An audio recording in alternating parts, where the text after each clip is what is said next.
here in the perimeter, there are no stars. Out here, we is stoned. Immaculate. Hello and welcome. This is the C86 show. I'm David Eastaugh. As you know, we love a special guest in this episode. We have actually two. These are members of the band Blue Ash, because I recently spoke to Frank Secich and Jim Kendzor from the combo to find out more about life, love, poetry and all that other groovy stuff. So this is the interview, and also to say they have a new collection that has just been released, titled Dinner at Mr. Billy's, that you'll find out about in this fascinating interview. So after several minutes of interest but casual chat, we get down to the exciting subject of the early formative years.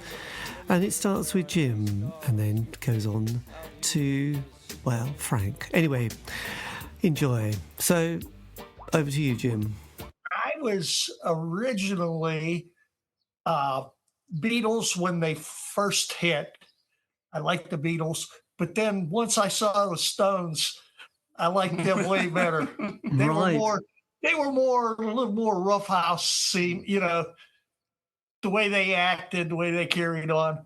I appreciated that growing up on the rough side of town. So yes. And did you have any brothers or sisters that gave you musical directions in life at this stage? I'm the oldest of 9 kids. 9, right? So God, that's like the Waltons, isn't it? Meets. Yeah. That's why we call him Jim Bob. and I lived on a mountainside too. God, there you go. So when did you? What was your first album and first concert you went to?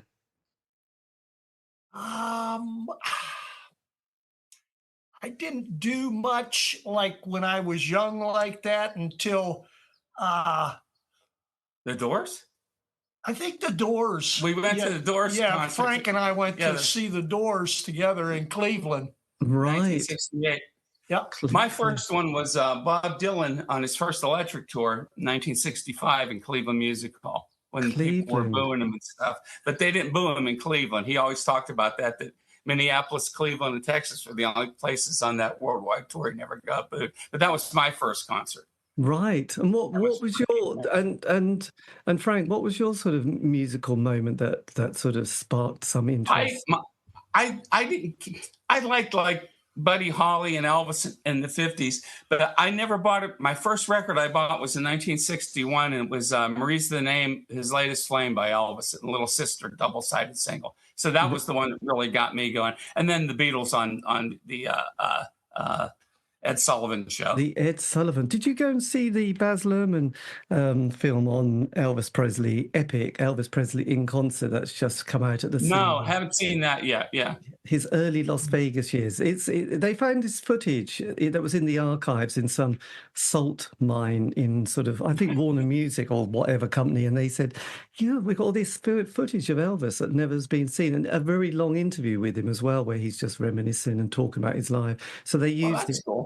If you get a chance, it is absolutely amazing. Baz I have to check that out. Has glowed it up. So were you then sort of going through the 60s as it was happening and changing and going through this sort of the summer of love? Did you sort of think, God, we're part of this counterculture that's kind of changing society?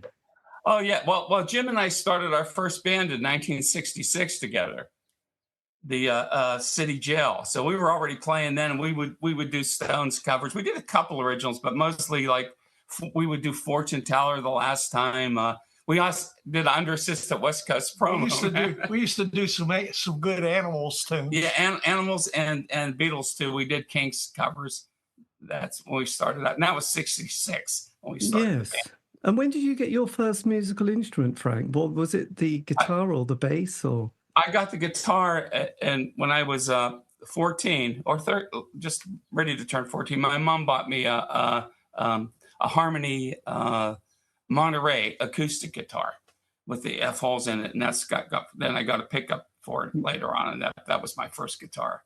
Yes. And Jim, what was your how did your musical world develop? Because mostly people just stick with being a fan and collecting. My dad was. He was more of a cowboy. He liked cowboy music, and he also was classical music. Right. He played first violin in his school, which was out in eastern Pennsylvania. And he played guitar, harmonica, mandolin. We had a mandolin at home and a violin. And he also played oboe. Blimey, so it was a very musical moment. And he was sort of off the wall. And we had records in the house, my whole lifetime. I mean, when I was telling you about liking the Stones and the Beatles, that was like when I really sort of got thinking about doing music, whereas before that, I used to listen to, a lot of the stuff on there.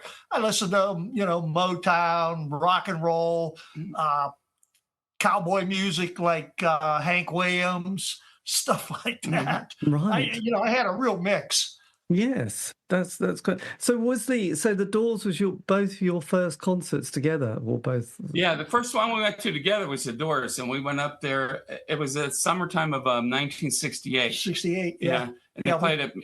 We took the bus up and then tried to hitchhike home. Cleveland's 100 miles away from us, and the first car that picked us up after the concert took us all the way to our houses. Crikey. So that was pretty cool. But can you remember much of the gig? Was it? The Blues Image opened up for him. Was that one? Yeah, that was Blues Image with them.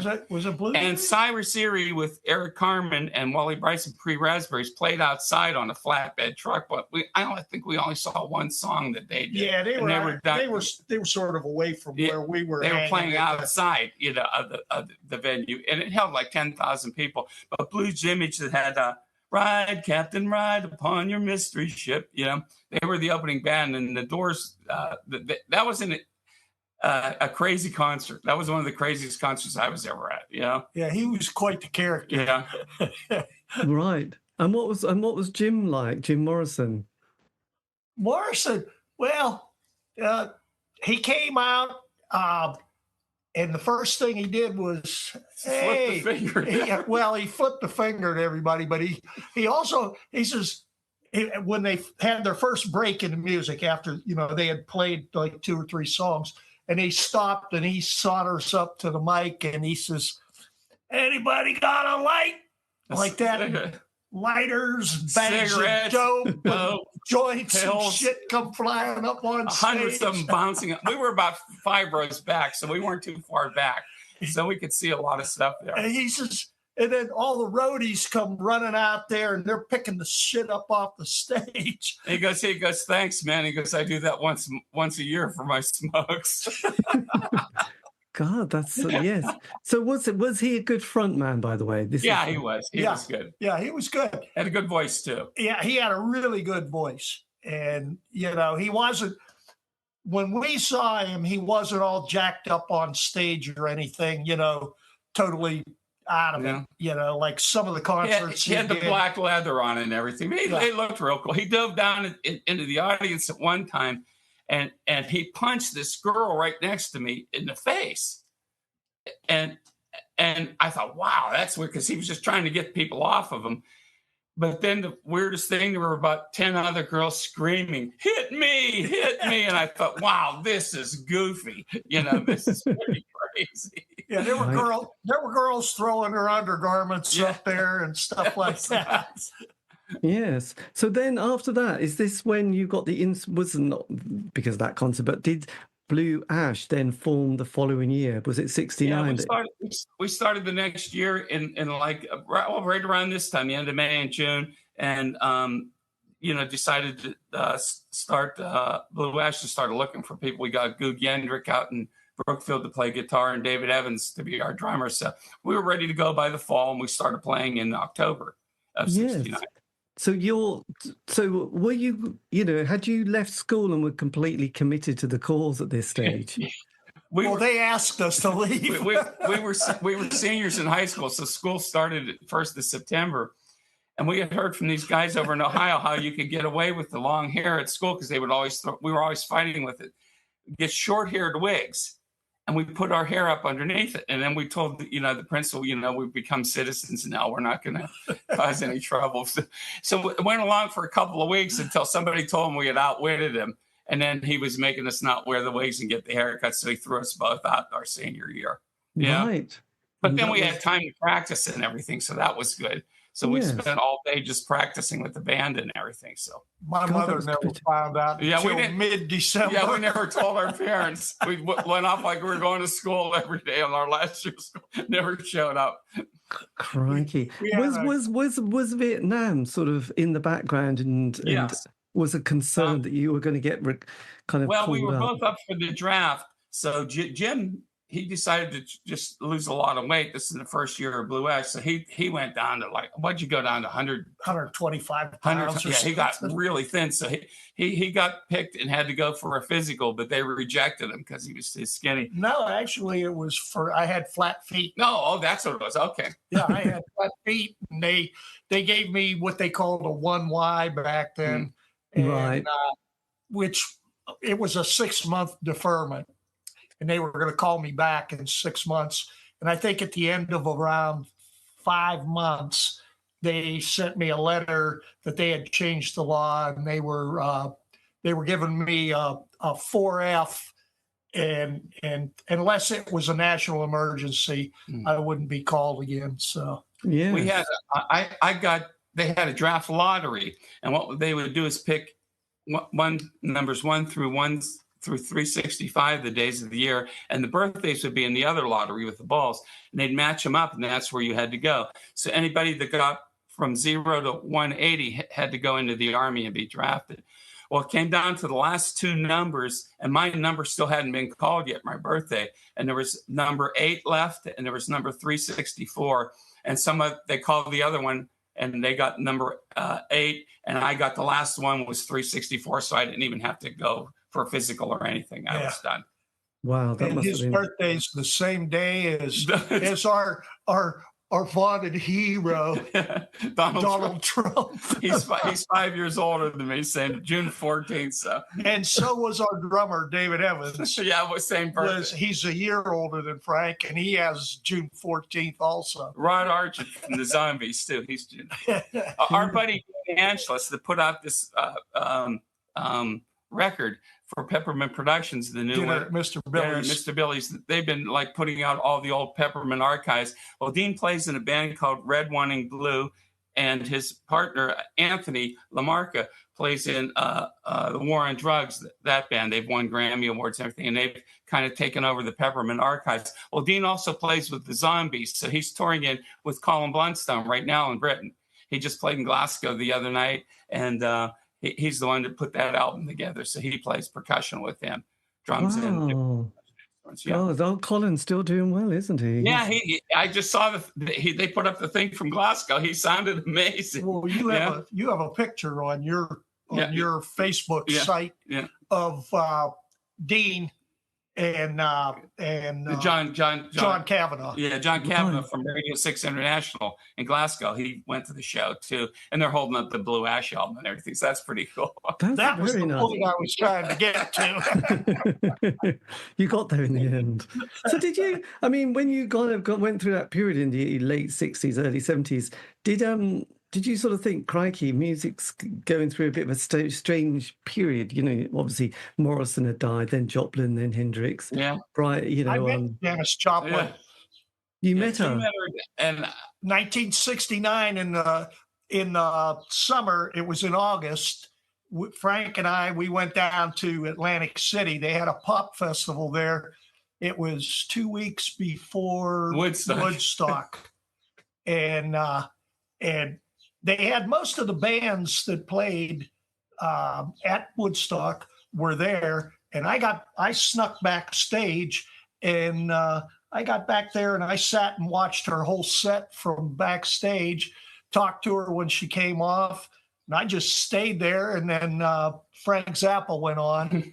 I got to watch him back there, talk to him afterwards, and it was a pretty grand experience. Yeah, that was a cool thing to go there, and that was the biggest pop festival of the time at that time. But then Woodstock just dwarfed it, or like 200,000 people at Atlantic City. Then you never heard of Atlantic City ever after that again. Well, they had infrastructure there that they could support. There was over 350,000 people, But there were no problems because it was held at the racetrack. And they had restrooms and food and camping areas, and it was dry. It wasn't like you were stuck out in the middle of nowhere. Nobody could get around at Woodstock. So that was 1969, was it? Yes.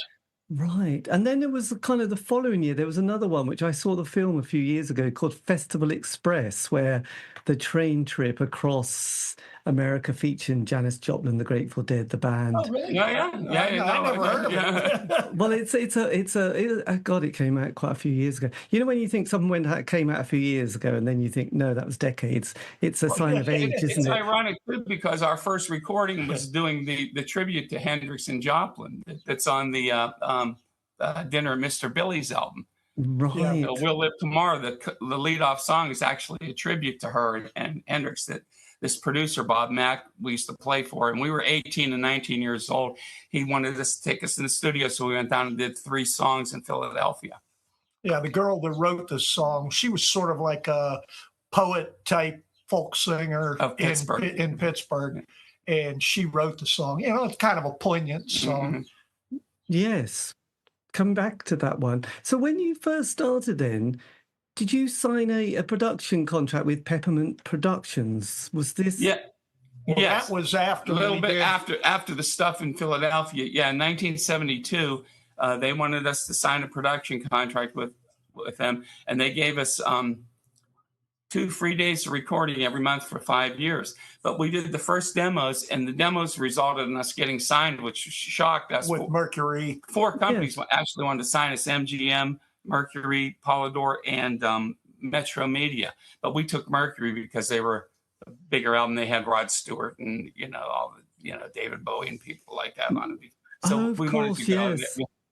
Yes. And was that Paul Nelson who was Paul Nelson signed us, and the New York Dolls at the same time. Right, and then you went into the studio to do No More, No Less. That was the kind of our demise was when they signed Bachman Turner Overdrive, because they came down and they had bags of money to offer Mercury to match them for promo and stuff. Promo money, and they sort of went with the Dolls and I sort of got the short end of the stick, but Paul Nelson, he was a revered writer and everything, and he loved both bands. He really stood up for both of us, and it ended up him losing his job over that too, because, but they just didn't know what to do with either band at the time. It was weird, Yes. So when you recorded No More, No Less, when that came out, what was it well received? Did it? Yeah, we got hundreds of reviews. I don't think we ever got a bad review on No More. I mean, it was everywhere. Rolling Stone, 4 or 5-star reviews. Every newspaper. If you read the reviews, you'd have thought we were the Beatles. Yeah, really. Coming out. It was kind of embarrassing in a way. They were glowing, glowing reviews. Yeah. Right, but then did you get dropped by Mercury quite soon after the album came out? About a year and a half later, we recorded a second album with them. But then they didn't know what to do, and they had a lot of infighting. All the guys at the A&R branch of the company loved us, but the guys in publicity didn't know what to do with us. So they'd have these big fights and everything. They decided to record another one, so we recorded an album. Then they decided to put out one more single and see what it did. So we put out Anytime at All, the Beatles cover we did, and She's So Nice, another one we did from the second album. And then it started taking off a little bit. Even Dick Clark played it on American Bandstand, so we got good publicity. But then they just dropped us because they didn't know what to do with us. So we had a lot of people trying to sign us. Columbia flew us up to New York in 74, 75. We played for all of them, almost got signed to them, almost got signed to RCA, then almost got signed to Nemperor Records by Nat Weiss, who was the Beatles' American lawyer. And Brian Epstein's a really good friend. And when the Beatles actually came to New York to do the Tonight Show, the Johnny Carson show, they stayed at Nat's apartment for a week. And that's where Paul McCartney formally hooked up with Linda Eastman when they were in New York. So that was pretty cool. That's amazing. And Nat wanted to sign us too. He came down to see us and everything was going good. Then after about a month, he gave me a call and he said, he goes, I just can't do it. He goes, I got to do you guys properly if I do it. I just don't, I have a lot of financial things going on and I can't do it. So I don't want to hold you back. try to get something else. And that's when we got Playboy Records. And David Evans then. Yeah, he left during that time too. After the Mercury. So you got Jeff. He left after Mercury. Yeah. It was. And then Jeff came in to take over. Yeah, Jeff was our roadie, so he just stepped in. And Jeff was also our drummer in the first band in the 1966 City Jail. He was also our drummer. And so it's that was kind of like a Blue Ash embryo. No, Playboy Records is not a label that's that famous, is it?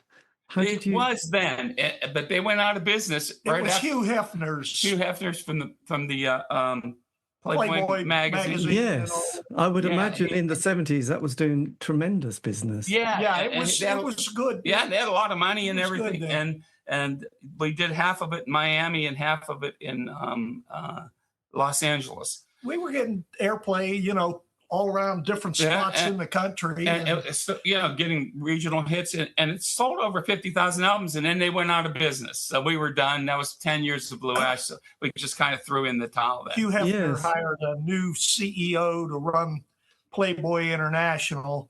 And the new CEO, he decided the record company wasn't making enough money. You don't need that, Hugh. We'll save a lot of money, blah, blah. They had some good people. Out the door we went. They had country hits with like Mickey Gilley, and then had Hamilton, Joe, Frank, and Reynolds. Don't pull your love out. I don't know if that was a hit. Barbie Benton, who was a girlfriend, and also she was Playboy Bunny at one point. Yeah. Yes, God. That was an interesting time. I would imagine. Did you struggle to fit into any kind of scene at that stage in the mid 70s? Well, it was weird because you had the punk stuff was going, then a year or two later would be the power pop revival again, the power pop summer of 1969.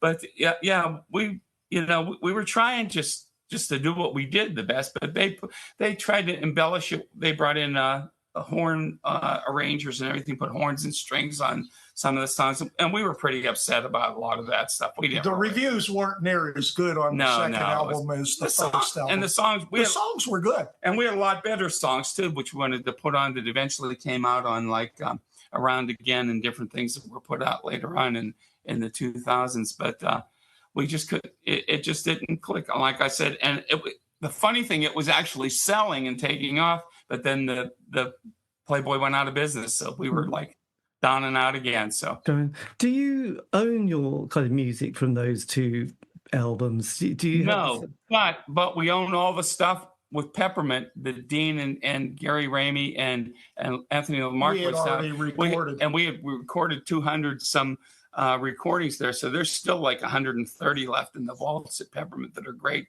recordings. Yes. And the stuff we did for Nat Weiss and everything too. There's a lot of good stuff in Columbia, a lot of good things still in the vault. So they want to put out another 4 or 5 albums over the next 5 or 6 years if Jim and I last for that long. Well, you should too. I mean, I'll thanks. I needed that. Well, everyone's now. We're all living much longer, aren't we? It's all good. We aren't spring chickens. Yeah. Well, no. I'll be 75 in a couple of weeks, and Jim will be 75 in December. Of course, he has a better birthday. Marianne Faithfull was born on his birthday. Right. I don't know, but our good president is, I think, 80, isn't he? Well, your good president, and he's keeping it healthy, which is exciting. So look, 1979, you quit that moment, and yes. So 79. So how do you navigate the 80s? What was your 80s? Was that the wilderness years for you, or did you sort of pick it up? Well, I'll go first, and Jim can tell his story. I started playing with Steve Baders at 79 and 80 to 81. So I did his solo stuff with him, Disconnected and all that. And then I got in a band with Jimmy Zero from the Dead Boys called Club Wow. Was with them till 1985. Then I managed a band from the Infidels till 1990, produced their records. And in 1990, I just quit the music business. I had it, and I had a young son growing up, and I didn't want to be on the road or anything. So I literally quit from 1990 to 2003. I never even picked up a guitar, wrote a song or anything. I coached Little League baseball and hockey and did stuff with my son, had him growing up. And then in the early 2000s, picked up the guitar, started writing again. And they wanted to put out the Blue Ash around again. And I had formed the Deadbeat Poets, and that's what I did. And we started doing Blue Ash reunions and everything. And Jim can tell you what he did all those years. Yes, Jim, tell us what you did during your 80s. Because I did notice, with a lot of artists who have a zeitgeist moment in one period, they struggle on another. And quite a few artists that I really liked in the 70s, their 80s albums and work were a little bit it was almost like, let's fast forward these, albums and get to the next period. I'm not saying that, like, I don't know, people like David Bowie's 80s albums could be a bit... Well, the 80s just don't hold up that well. No, their production and quality had changed, and it was all getting a bit the gated reverb and the overproduction. So what was Jim, what was your sort of 80s? When Blue Ash sort of fell apart a little bit, because we were still tied to our producer who got us the Playboy contract. We didn't want to go back to playing jukebox music again, all covers and crap like that, so you could play the clubs, which, it's tough. And so I had to get a job and go work, for the first time ever. That was a shock to the system, I'd imagine. Yeah, a little bit. And then I enrolled in college, went and got a degree, and then wound up not even being able to use it because the hiring in the country was so horrible at that point. The jobs just weren't there. Oh yes, Reaganomics. That was it, wasn't it? Yeah, well, trickle down. Yes, give rich people even more money. Yeah, that will help the poor. I got a bag to send to that bastard. Yes, I know. You got it. Yeah. But you do know that Keith Richards threatened Trump with a knife before. Have you ever heard that story, David? No, I haven't heard that one. Yeah, they were playing at one of his casinos at the time, the Stones, and they were going to do a certain thing there, New Jersey. And then Trump started coming in and bossing everybody around, wanted all this and wanted paid for it and all this, and was trying to do his regular Trump scam. And they had to hold Keith Richards back. He actually pulled out a knife and said he was going to go get him, and Trump's people had to hold him. Good old Keith. Look it up. It's a true story. And so finally Trump settled it and paid them or whatever he had to do to, he was trying to cheat him some way, He's an idiot. Good old Keith. Yes. The best one I heard of Keith was when Lady Diana sort of passed away, and for some reason, the journalist thought, I'll ask Keith Richards what he thought. He said, asked, what did you make of, Lady Di passing away? And he said, I didn't know the chick. And I thought, God, that was such a good response. It's like, because everybody was getting very emotionally tied up. Right. And he just was like, the greatest answer. I just didn't know the chick. And I thought, no piece of work. Yeah, he has another great one about John Lennon. I don't know if you ever heard this one about him with John Lennon. And after John Lennon was shot, somebody was interviewing him, and he was going up and playing. He would go up and play in bars in Harlem, and these dive bars, and just go in and play in New York. And they said, "Aren't you afraid? Do you need a bodyguard now, or since John Lennon?" He goes, "No." He goes, "No one's going to shoot me." He goes, I don't piss people off. He goes, "Nobody's going to shoot me." He goes, actually, when I heard about Lennon, he goes, I was probably the only person in the world that wasn't surprised about it, because I figured somebody would have shot him back in 1965. He goes, if you were around him, Len, he goes, there were a lot of people that wanted to shoot him. I go, oh my God. He goes, but I always loved the guy, but he goes, it just didn't surprise me when I heard that. He goes, then I heard it was an assassination. He goes, he just thought he pissed somebody off and they shot him. Yes, God. What? But it's just funny how people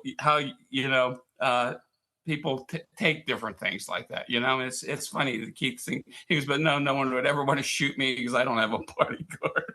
Yeah. Well, God, I think he had a good drug dealer called Swiss Tony, didn't he, at one stage? Yeah, that's true. Yeah. Had that. So that was the kind of the glory of Reagan years. Then the 90s, the band still hadn't reformed. So you were still doing your stuff? I was working as a carpenter. I went to 4 years of apprenticeship school also, and I was working, and Cupid, our old guitar player, from early Blue Ash days, he formed a blues band, and he asked me, to sing in it. And first I just kept saying, I don't have time for the stuff.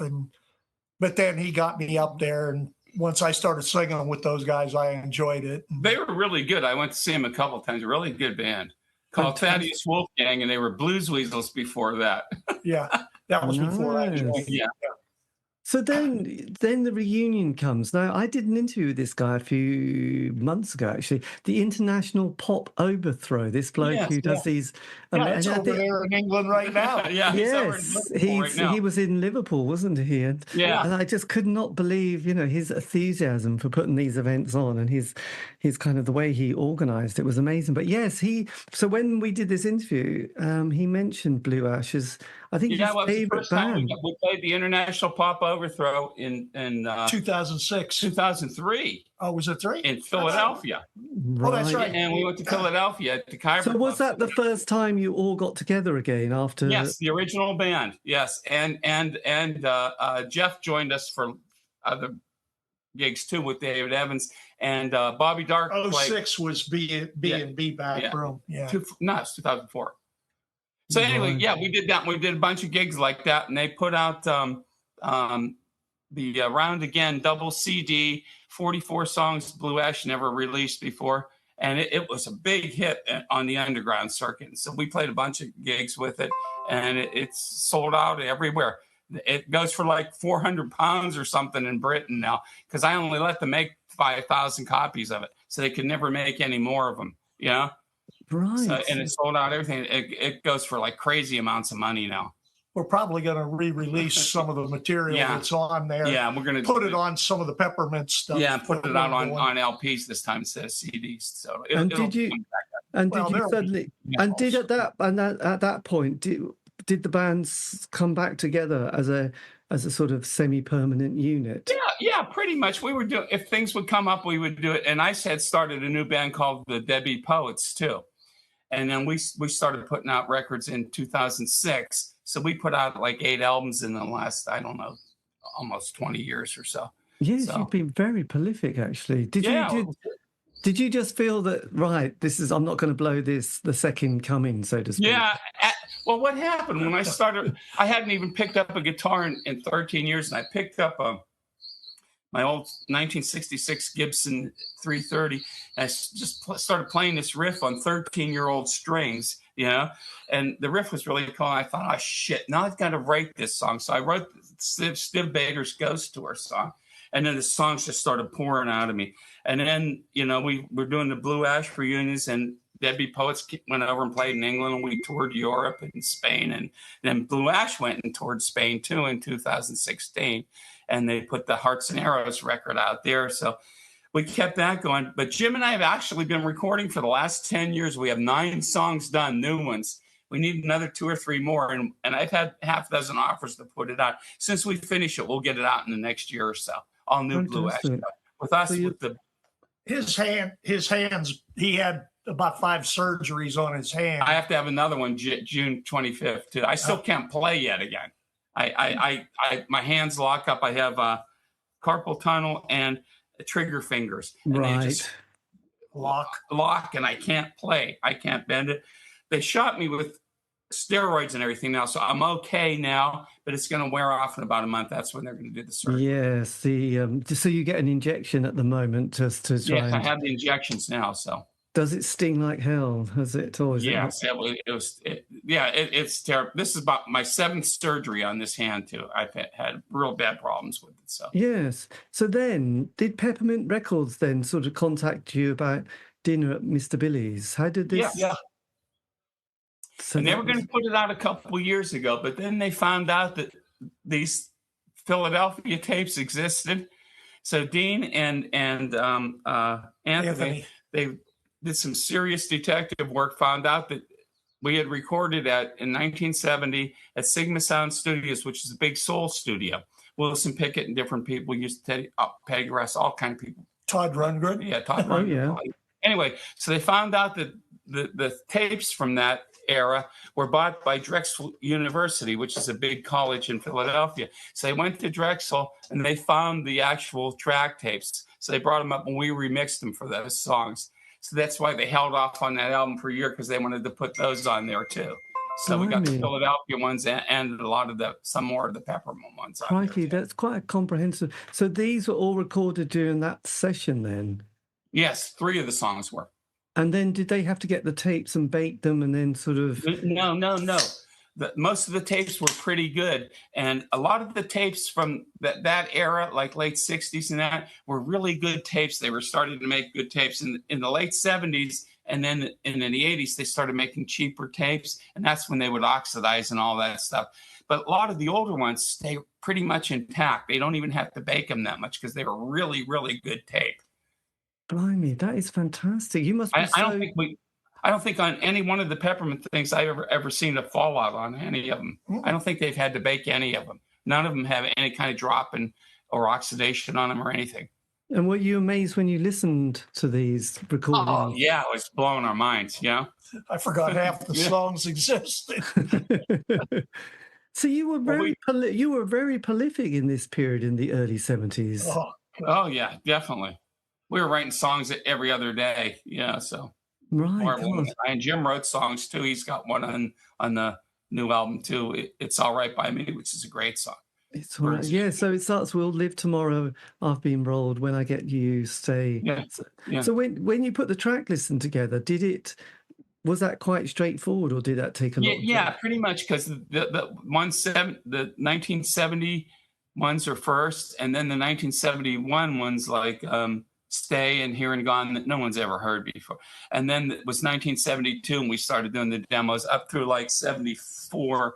And the only one that's out of whack there is the 1979 one, She Isn't There, which is the last one we ever did at Peppermint. We put that on. And Jazel Jane, which I told you last time we interviewed, I was telling you it was in the hit series Daisy Jones and the Six with your hometown guy, Sam Claflin in it. Yes. Yeah.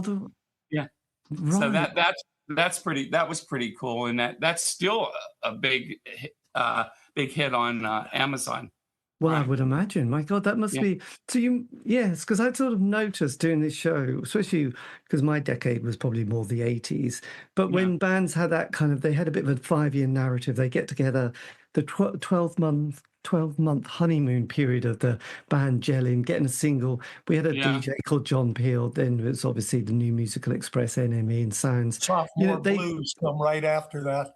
Yeah. Hey, John Peel used to play Blue Ash all the time too. Oh, that's great! But he loved Dusty Old Fairgrounds, our Dylan cover. He used to play it all the time on his show. Oh, that's brilliant! But bands, would get that kind of little bit of traction. They get a single, they get an album. The Transit Band around the country, which is tiny, and then the second album, third, and then it's like things just fell apart because progress wasn't being made and tensions in the band. But then, decades later, there's this kind of interest that sort of starts to develop with bands that probably thought no one's going to be interested in us 20, 30 years later. But then, definitely.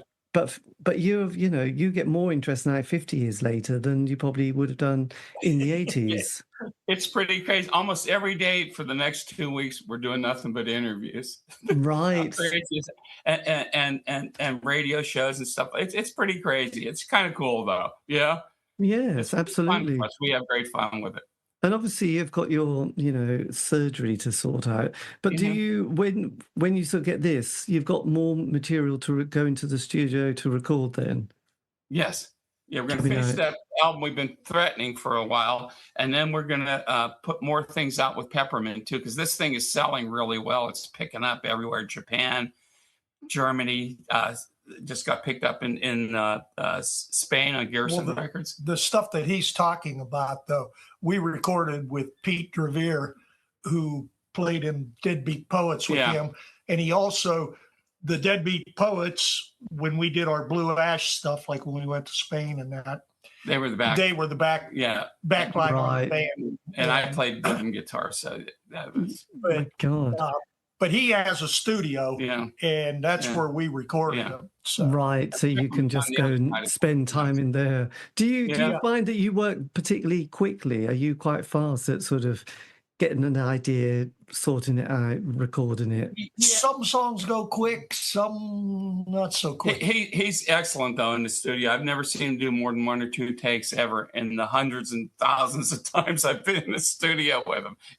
He can just nail stuff. He's just natural in there. Takes me a little bit longer. I'm not the greatest of the musicians, but I'm a decent bass player. But we can still record and do it. We can still write them. So on this one, you've got David Evans on drums and you got Bill on lead guitar. Yes. For the dinner at Mr. Billy's.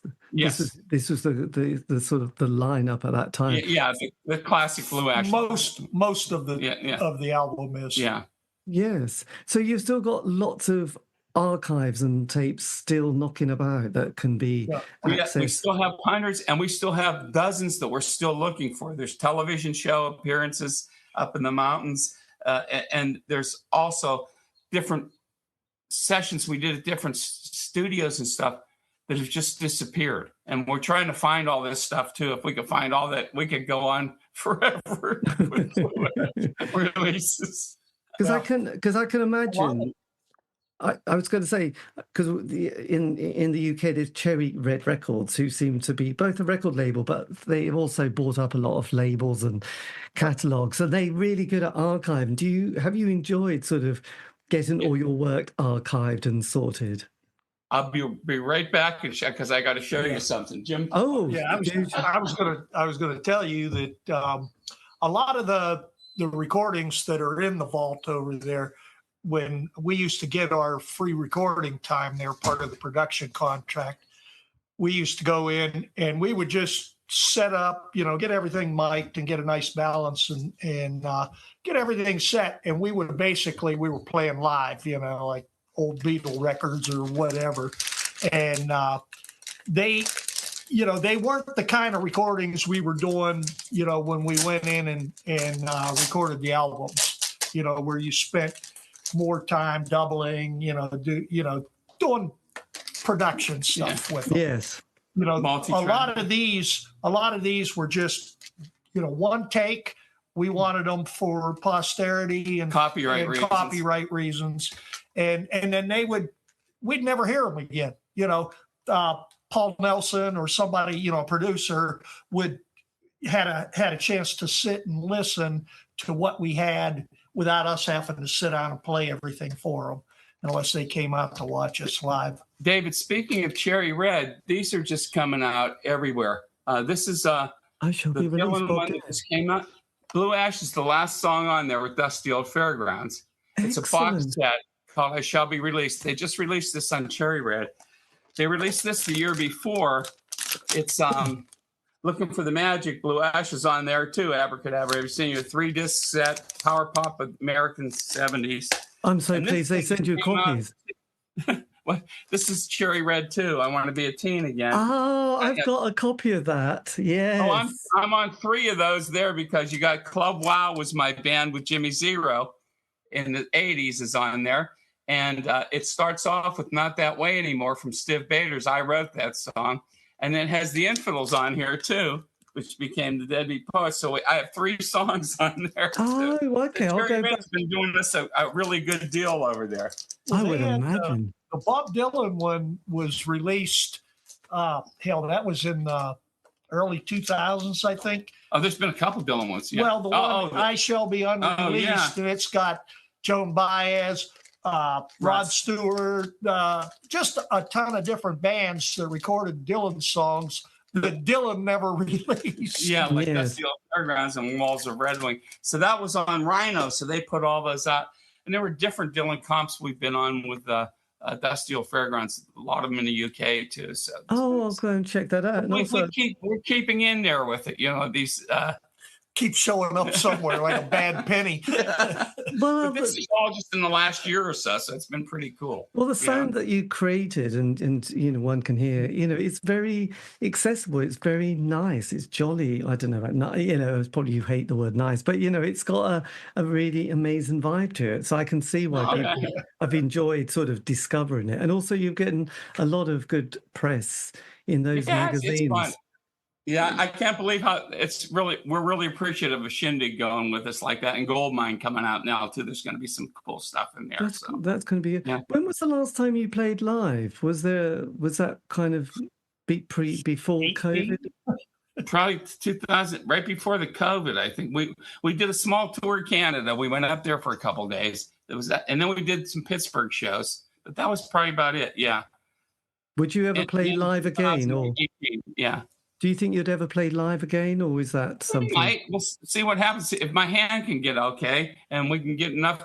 We had an offer like a year ago, and we almost took it, but it kind of felt that they were going to offer us a lot of money to play a big festival in Spain. We were ready to go, but then it kind of fell through. They lost their funding or something.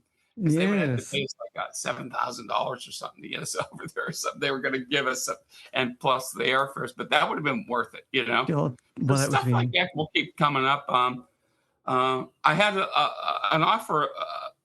I did acoustic stuff, and from the Lemon Twigs a little while ago, they were playing. Yes. Wanted to know if I would open the show for them, and I said I would love to, but I can't play. And we could. And Jim and I like to do stuff. We call it half-ash. He came up with that.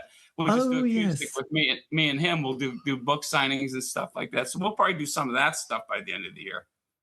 I do say, the packaging for this new album is absolutely lovely. That photograph you've got at the cover is just so evocative. Yeah, I love that photograph. Yeah, it captures a magic moment, doesn't it? Really? Yeah, it was a great place. There was a guy that was one of the first surgeons, plastic surgeons or something. His name was I can't remember. He had a big thing on Glenwood Avenue in Youngstown, and he had this big apartment building with all these statues and office buildings, and they had a photography studio in there too. So that's where we took those pictures at. But they had all kind of props in there. So we were taking Jim's hugging a tree, and there's all kind of stuff. All these crazy props were in there. So we just. I love that picture. Threw a bunch of stuff together. And I love the picture because David Evans is sitting there and his boots off. It's just sitting there. There's no boot on. One boot's on, one off. I just thought it was so crazy picture. When I saw that, I said, we got to use that, God, it is a fantastic photograph. Yeah. So with this, you're going to probably do, is it on Bandcamp? So it's a digital download as well as CD? Yes. And is there any other formats, or is it those two? It's CD, LP. There's 6 different vinyls, I think. There's blue. Get Hip Records has a couple hundred white with blue swirls in it. Multicolored ones, brown, sky blue, and black. There's like 6 different vinyls. And then there's the CD, has 2 extra songs on it. And then there's the digital downloads too. So. God, Peppermint must be so pleased with this kind of excitement. Oh yeah, they're doing really well with it, and those guys are just great. Anthony and Dean to do that, and like I said, he's touring with Colin right now over in England. So that's and they have a podcast too. Yeah, they have a podcast too. We're on there Friday too. Yeah, Friday they're airing ours. Interview that we did with them. What's Colin's surname? Did you say Blundstone? No, oh God, he's touring with Colin. No, who was the chap from Peppermint that's with Colin? Sorry. Oh, Anthony and Dean. Dean Anxious. Anxious. Right. Oh, I have to check that out, actually. Yeah. So you got potentially a new album once you've got your next couple of songs and your surgery. And then did you say, just going forward, there's going to be more archive albums coming out from that period? They want to do another 4 or 5 albums of the archives. There's that much stuff that they could get good stuff out of, if not So is more. it the case of looking at sort of early next year or later this year? Yeah, probably next year on that. I also just got a thing in the mail just now. When I played with Stib and the Dead Boys, they're putting a live album out for a record store day. Right. Dead Boys. And they just sent me the artwork, and it looks fantastic. So Yes, because I think that's when I saw the film a few years ago, which is quite something, isn't it? Yeah, it's great. Funny God. stuff there. Little did you know all these little things you were doing in the 70s and 80s, and sort of got such an interest. Yeah, I really never would have thought that. The ember that never goes out. I know, but this is all very good. And how do you manage, Jim, to keep your vocal going? Do you do much rehearsing, practicing? Actually, not that much anymore. He still sounds the same, though. It's unbelievable. Well, he never smoked, though. I used to smoke 3 packs of cigarettes a day. He never smoked. Right, so you kept that. Yes. Well, I have to say, between the three of us, we all got a good head of hair. So there you go. Yeah. So that's the one thing I'm the most proud of. Hey, let it be. Let it, absolutely. My God, it's quite a relief. I don't think I could cope. There's a lot of things you have to go through in life. I don't think that's one that you'd want, really, is it? Yeah. So. Yeah, I dodged that bullet. I know. Well, I know it's very impressive. Well, look, thank you guys for this. This has been amazing. It's lovely to catch up again, Frank. I know we've had a few previous. It's great. I can't wait to. Let me know when this is going to go. I will. I'll post you a copy. For sure, because I have tons of sites that'll go up all over the place, and Dean and those guys will put it up too. So it'll be all over the place. And that was me in conversation with 2 of the members of Blue Ash. That's Frank and Jim, talking about their life in music and also the new release that's come out. This has been the C86 show. David Eastaugh. Have a great week. Stay safe.